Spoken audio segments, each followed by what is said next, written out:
The outpost on Lumen 9 was never meant to feel like home. It was a half-buried dome of steel and polymer, wedged into the side of a crimson canyon under a cold, violet sun.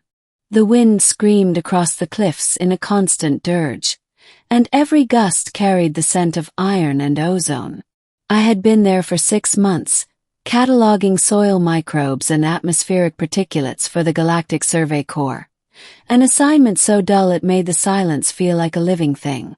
The locals, if you could call them that, were nearly invisible.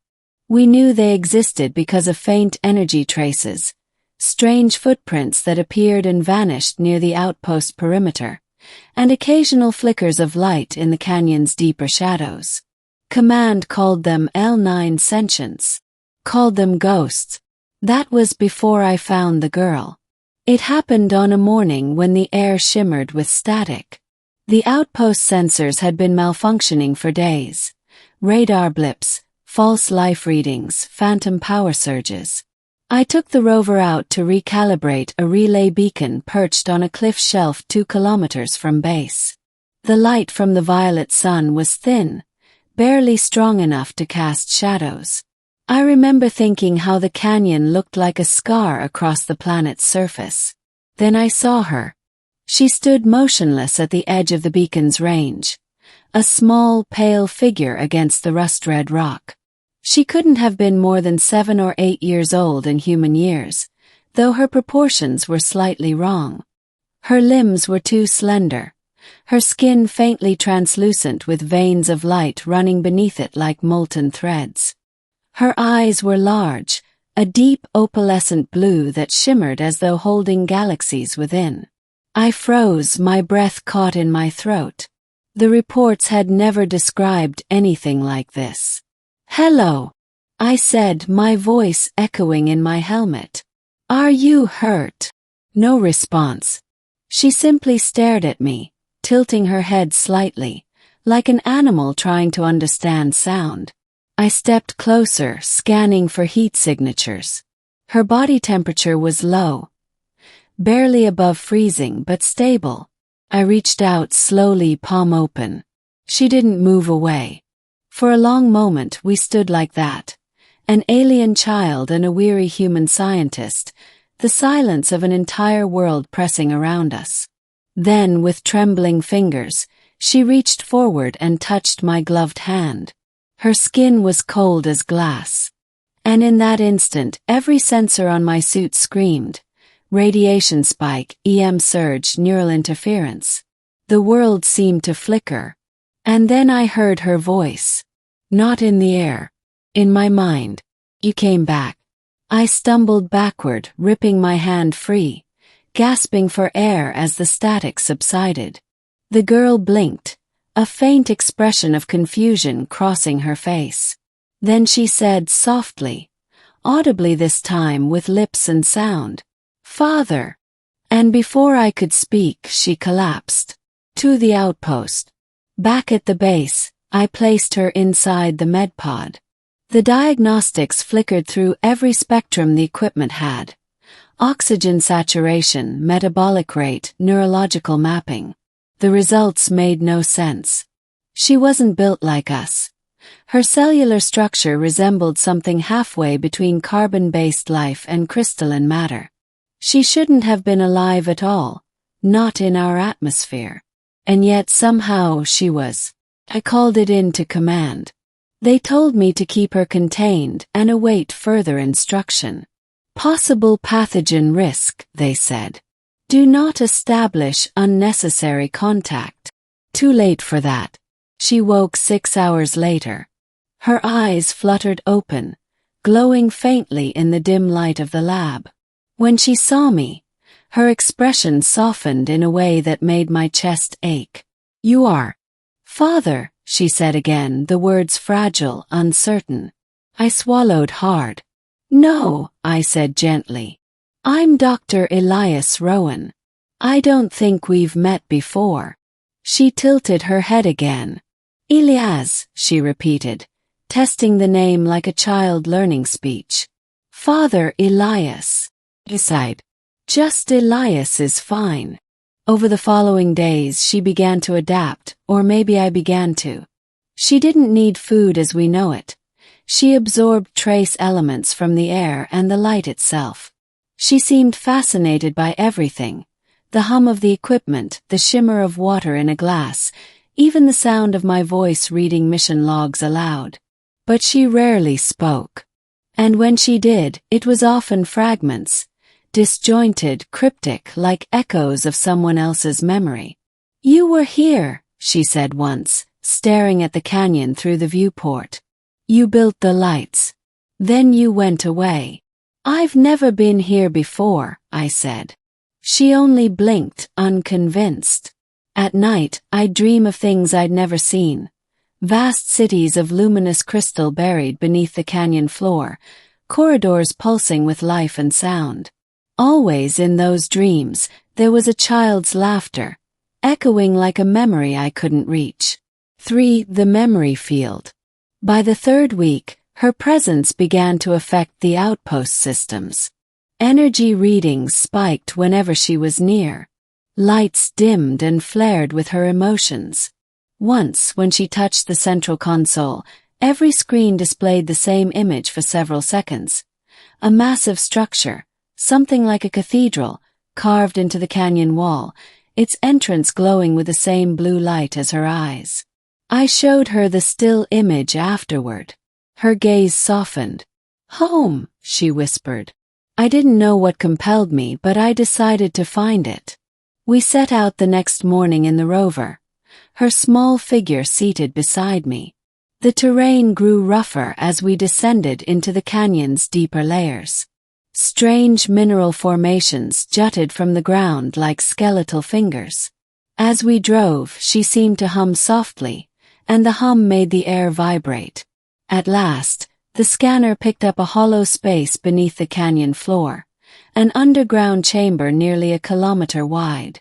The entrance was partially collapsed, buried beneath centuries of rock.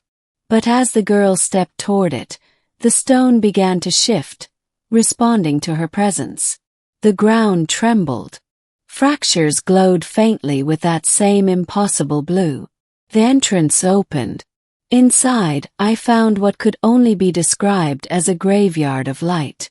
Tall spires curved toward the ceiling, each pulsing faintly as if alive. Along the walls were crystalline panels etched with symbols I didn't recognize. And in the center stood a massive pod, half buried, dormant. The girl approached it slowly, her small hand tracing the air. "Mother," she murmured. Followed, scanning the structure. It wasn't just a building, it was a vault.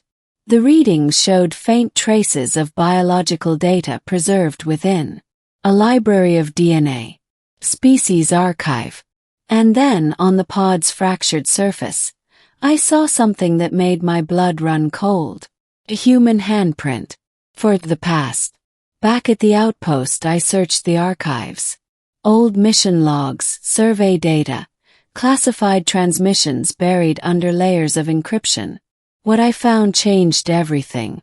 50 years ago, before the planet was declared sterile, there had been another expedition, a genetic engineering project called Project Genesis 9.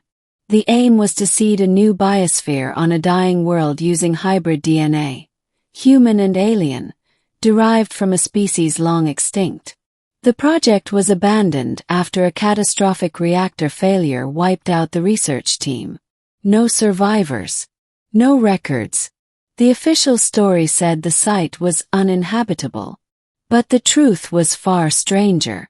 Among the logs was a name I hadn't heard in years. Dr. Nathaniel Rowan. My father. He had vanished when I was 6, leaving no trace. My mother had told me he died in a lab accident. But his signature was there, plain as day, on the final Genesis 9 transmission. Subject 01 shows neural resonance with operator genome, proceeding with imprinting sequence. I stared at the words until my vision blurred. The little alien girl. She wasn't just some lost being from another race. She was his creation.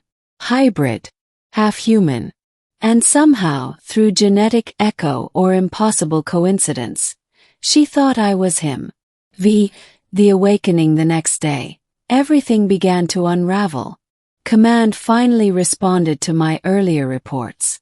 A retrieval vessel was en route. Their orders were clear. The girl was to be secured and transferred for containment. Potential bioweapon, they called her. Do not interfere. But when I told her we had to go, she shook her head. They will break the song, she said, eyes wide with fear. If they take me away, the lights will go out. What song? Asked. She placed her small hand over my chest. The one that keeps the heart of this world awake. Before I could respond, alarms blared through the outpost. Power surge, core overload. The entire canyon trembled. Outside, lightning danced across the sky in violet arcs. She looked toward the horizon. It's waking up, she whispered. I didn't understand until the ground began to move. Through the viewport, I saw fissures spreading across the canyon floor. The light from beneath, brilliant blue, alive, was rising, coalescing into patterns. The planet itself was responding to her presence, as if recognizing one of its own. I grabbed her hand. We have to shut it down or we'll be buried. She looked up at me, eyes glowing fiercely now. You can't stop it, Father. It's remembering. 6. The heart of the world. We raced back to the vault. The canyon roared like a beast in pain. Inside the chamber, the central pod pulsed with violent light. Energy surged up the spires, arcing into the ceiling. The girl walked toward it with unshakable calm. It was sleeping, she said. Mother was waiting for you. I shook my head. I'm not who you think I am. But she smiled sadly, knowingly. You are. Not the same flesh but the same song. You carry the memory.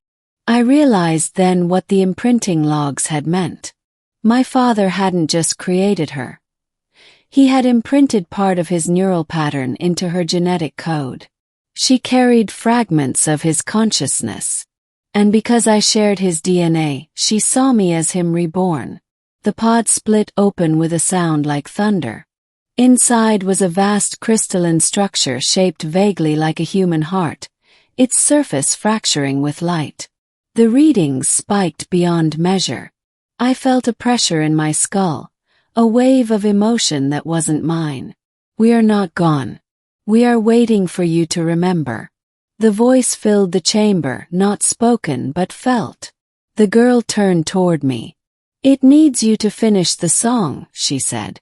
Your voice can wake it fully, or silence it forever.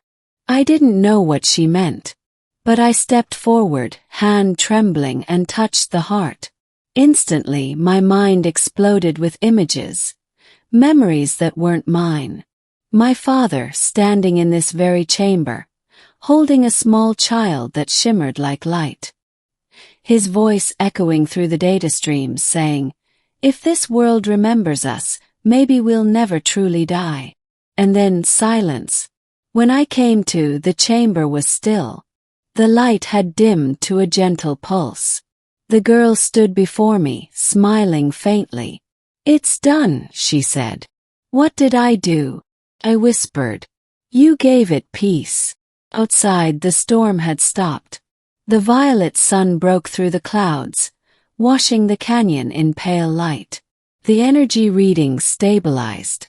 The world had quieted. 7. The departure. The retrieval ship arrived 2 days later. They demanded the specimen. I told them she was gone, that she had dissolved when the chamber collapsed. It wasn't entirely a lie.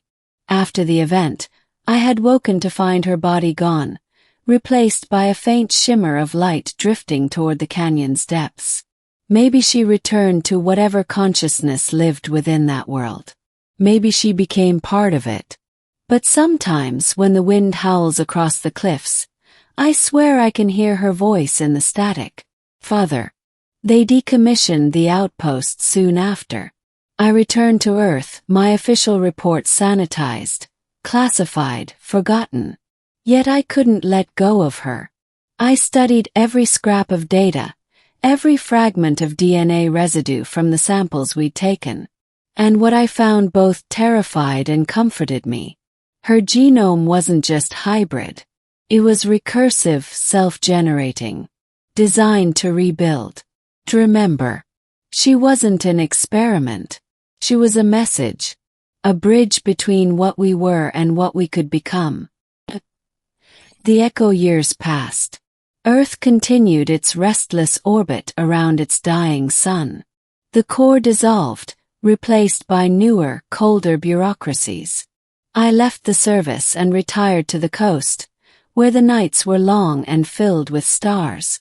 One evening, as a storm rolled over the horizon, my comm terminal flickered to life with an encrypted signal.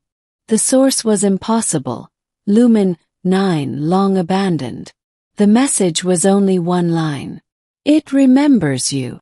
I stared at the words for a long time, heart pounding. Then, without knowing why, I packed my old field gear and booked passage on the next long-range freighter heading toward the outer colonies. When I returned to Lumen 9, the canyon was quiet, but not dead. The ground beneath my boots vibrated faintly with life. At night, the stones glowed with blue veins, forming patterns that pulsed in rhythm, like a heartbeat.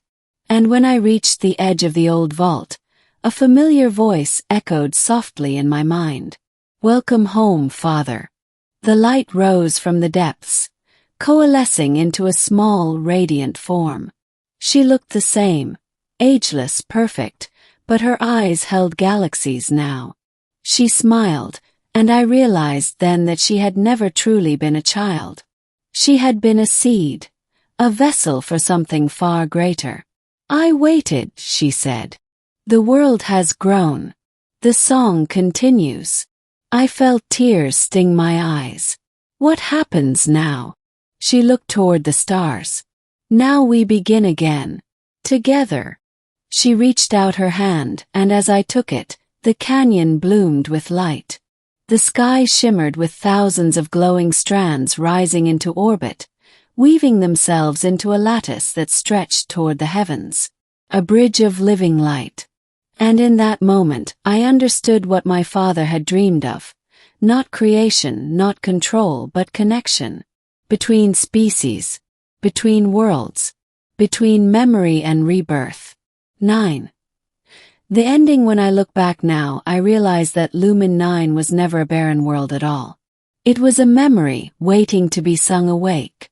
My father had planted the seed, and I, through her, had given it voice. The little alien girl who once called me father was no longer just one being. She had become many. The lights that now dance across the skies of Lumen 9 are her children, echoes of her voice, resonating through every particle of that world. And sometimes when the transmissions reach Earth, carrying faint traces of that melody, I close my eyes and hear her again. "Father, we remember." The signal hums softly, infinite, alive. And somewhere among the stars, a small alien girl smiles, the first word she ever spoke still echoing through time. "Father."